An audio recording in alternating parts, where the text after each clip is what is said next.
Hello नमस्कार, मी वैष्णवी बोलते। आज मी तुम्हाला चहा म्हणजे आपण म्हणतो ना ग्रीन टी ते दाखवणार आहे। आपण घरात पण तो तयार करू शकतो पाल्यांनी आपल्या। आणि आता थंडी सुरू झाली आहे, जरा आमच्या मुंबईला 2 दिवस झाले खूप थंडी पडाली परत। म्हणून मी म्हटलं तर आम्ही तसा चहा करून पितो, म्हणून तुम्हाला दाखवत आहे मी चहा त्याप्रमाणे। त्याच्यासाठी मी साहित्य घेतले ते पहा। पेरूची पानं, ही आहेत जांभळाची पानं, ही आहेत आंब्याची पानं। ह्या प्रत्येकाचे गुणधर्म असतात खूप चांगले।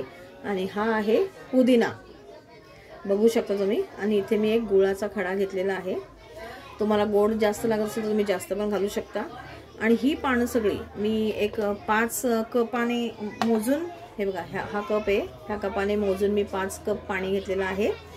आणि आता ह्याच्यामध्ये मी अगोदर चहाची पावडर, चहा पावडर जरा आम्ही कमी घालतो आणि मसाला जास्त घालते मी। हे बघा 1 चमचा एवढ्या ह्याला, वाटलं तर जास्त, बस अजून थोडंसं पाव म्हणजे 1.25 चमचा मी चहा पावडर घातली आहे। आणि आता हे सर्व पत्ते आहेत ना, ते सर्व पत्ते मी आता कापून घालते। हे असं कट करून त्यात घालून द्यायचं।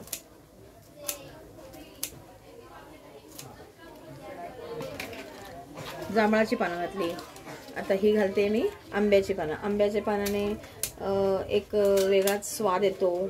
आणि आंब्याची पानं असं पण माहिती तुम्हाला, आपलं जर तोंडामध्ये जर थोडंसं असा वास येत असेल दातांचा वगैरे, तर तुम्ही कवळी कवळी पानं 2-4 जर रोज अशी एक 7-8 दिवस चावून खायचं आणि त्याचा चौथा रस म्हणजे गिळायचा आणि चौथा फेकून द्यायचा, असं जर केलं। आणि पेरूची पानं पण अशी करतात आणि पेरूची पानं डायबिटीसला पण खूप चांगली असतात, त्याच्याने एकदम म्हणजे डायबिटीस तुम्ही खाऊन बघा।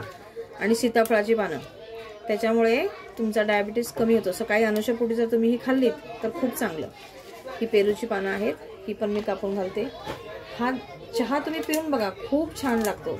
आणि आपल्या शरीरामध्ये सगळ्या पानांचा अर्क जातो। मेन म्हणजे गावाला कसं प्रत्येकाच्या दारामध्ये मोस्टली हे असतातच।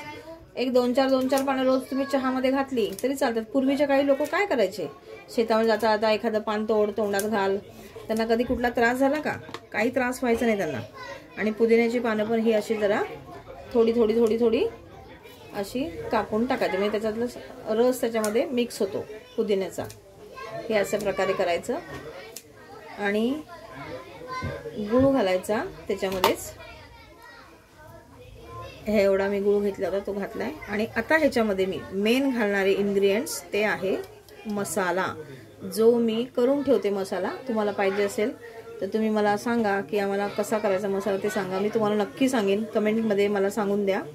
आणि हा मी 1 चमचा मसाला घातलेला आहे। मंद गॅस ठेवलाय मी आणि मंद गॅसवर हे करून घ्यायचं।